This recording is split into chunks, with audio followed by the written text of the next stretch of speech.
I didn't give my consent, and that is just bad enough. Being raped and non-consensual sex, it is the same thing, but it's semantics.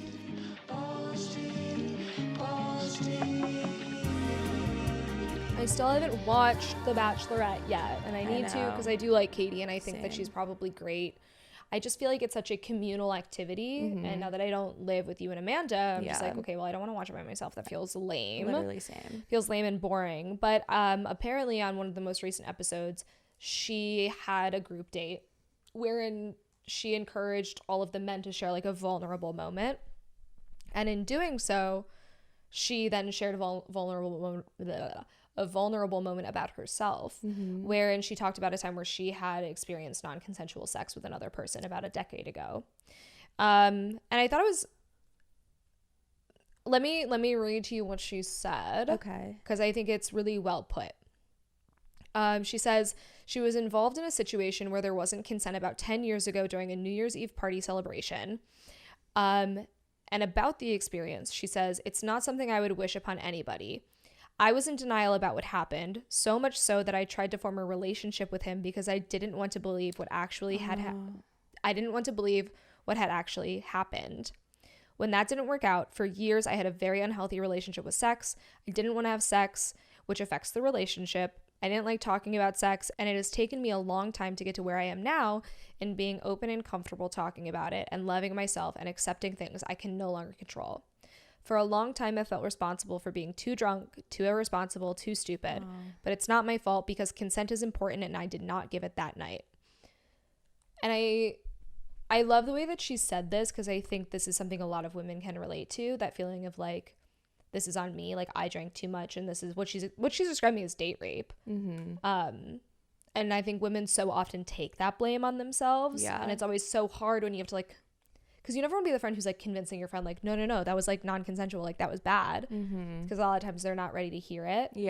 But I think hearing someone in her position talk about it in this way can help other people reconcile with what's happened to them. This is really groundbreaking for The Bachelor. Everything about this season is, and it does make me want to watch it more to see the topics that she's tackling, because we have seen a lot of articles where it's like, this is the sexiest season yet, but it's more of like Katie is talking about sex in a really healthy way. And to see her come out, like, that story is kind of surprising because we know her as the vibrator girl.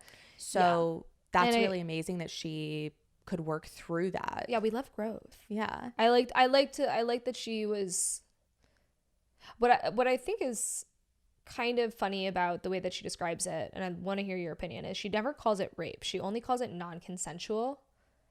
And I was wondering if you had any insight onto maybe why.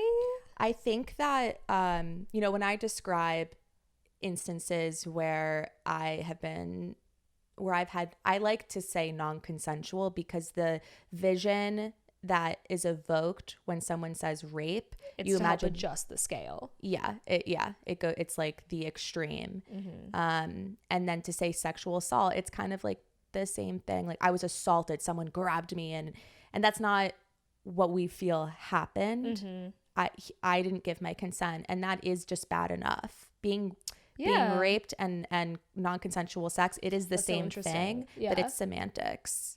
No, I think you're totally right. I think you are absolutely nail on the head with that one, because it's like, I think when we lump sum everything into one bucket, it's harder to distinguish what's happening.